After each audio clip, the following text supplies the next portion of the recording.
Hi viewers, welcome to our show. இன்றைக்கி நம்ம தக்காளி குழம்பு எப்படி செய்கிறதுன்னு பார்க்கலாம் வாங்க. இதுக்கு தேவையான பொருட்கள்: தண்ணீர் தேவையான அளவு நான் எடுத்து வச்சுருக்கேன். ஒரு 1/2 கப் சின்ன வெங்காயம் எடுத்து வச்சுருக்கேன். இது எல்லாமே நம்ம மசாலாவுக்கு ரெடி பண்ணக்கூடிய பொருள் தான். 1/2 கப் தேங்காய் எடுத்து வச்சுருக்கேன். 4 டேபிள் ஸ்பூன் கடலைப்பருப்பு எடுத்து வச்சுருக்கேன். 1 டீஸ்பூன் மஞ்சள் தூள் எடுத்து வச்சுருக்கேன். இது கூடவே கொஞ்சமாக கறிவேப்பிலை, 4 காய்ந்த மிளகாய் உங்கள் காரத்துக்கு தகுந்த மாதிரி எடுத்துக்கோங்க. 1 டேபிள் ஸ்பூன் சோம்பு, 2 டேபிள் ஸ்பூன் மல்லி, 1 டேபிள் ஸ்பூன் சீரகம், கொஞ்சமாக பட்டையும் எடுத்து வச்சுருக்கேன். இதில் ஒரு 3 மீடியம் சைஸ் தக்காளியை கட் பண்ணி எடுத்து வச்சுருக்கேன். குழம்புக்கு தேவையான அளவு உப்பு, தாளிக்கிறதுக்கு தேவையான அளவு எண்ணெய், கடுகு, கொஞ்சமாக கறிவேப்பிலை, 1 காய்ந்த மிளகாய், கொஞ்சமாக சின்ன வெங்காயம் எடுத்து வச்சுருக்கேன். வாங்க குழம்பு எப்படி செய்கிறதுன்னு பார்க்கலாம்.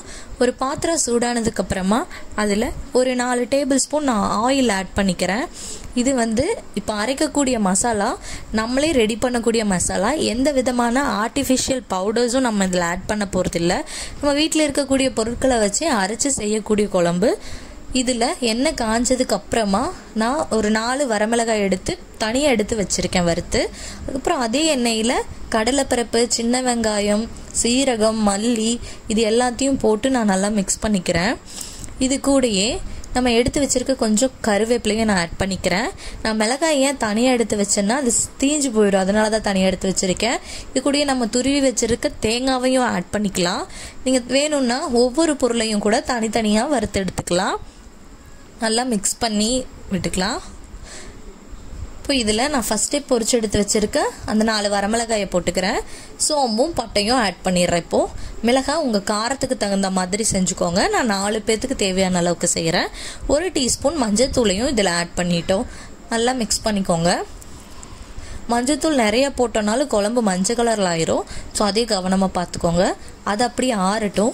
இப்போ இன்னொரு கடாயில் 2 டேபிள் ஸ்பூன் ஆயில் விட்டு நம்ம இப்போ கட் பண்ணி வச்சுருக்கோம் இல்லையா, இந்த 3 மீடியம் சைஸ் தக்காளி அதையும் அதுக்குள்ளே போட்டு நல்லா ஒரு ஜூஸியாக வர்ற வரைக்கும் நம்ம வதக்கிக்கலாம். இது ஃபுல்லாக வதங்கணும்னு அவசியம் கிடையாது. ஒரு 1/2 அளவு வதங்கினா போதும்.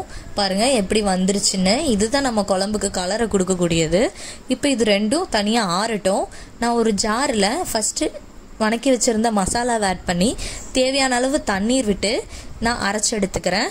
இதுக்கப்புறம் இது கூடயே அந்த தக்காளியும் போடுறேன். உங்களுக்கு வேணும்னா எல்லாத்தையும் சேர்த்து கூட அரைச்சிக்கோங்க. இந்த தக்காளியும் போட்டு நல்லா நம்ம பேஸ்ட் மாதிரி அரைச்சி எடுத்துக்கலாம். பாருங்கள் எவ்வளோ ஒரு கலர்ஃபுல்லாக வந்திருக்குன்னு. நல்லா நைஸாக அரைச்சி எடுத்துக்கோங்க. நம்ம குழம்புக்கு பாதி வேலை முடிஞ்சாச்சு.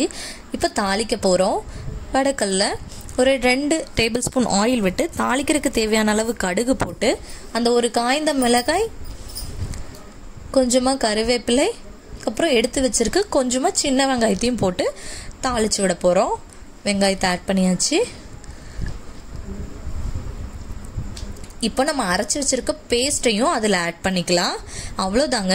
இது ஒரு சிம்பிளான குழம்பு. நம்ம வீட்டில் இருக்கக்கூடிய எல்லா மசாலாவையும் நம்மளே ஆட் பண்ணி பண்ணக்கூடிய குழம்பு.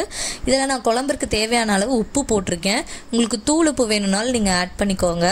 இப்போ இந்த குழம்பு நல்லா கொதி வந்துடுச்சு. பாருங்கள் எப்படி நொறுக்கட்டி ஒரு கலர்ஃபுல்லாக இருக்குன்னு. அவ்வளோதான், நம்ம குழம்பு தயாராகிடுச்சு. ரொம்ப டேஸ்டியான தக்காளி குழம்பு தயார். இதை சாப்பாடு, இட்லி, தோசைக்கும் நீங்கள் சாப்பிட்லாம். ட்ரை பண்ணி பார்த்துட்டு சொல்லுங்கள். தேங்க்யூ ஃபார் வாட்சிங்.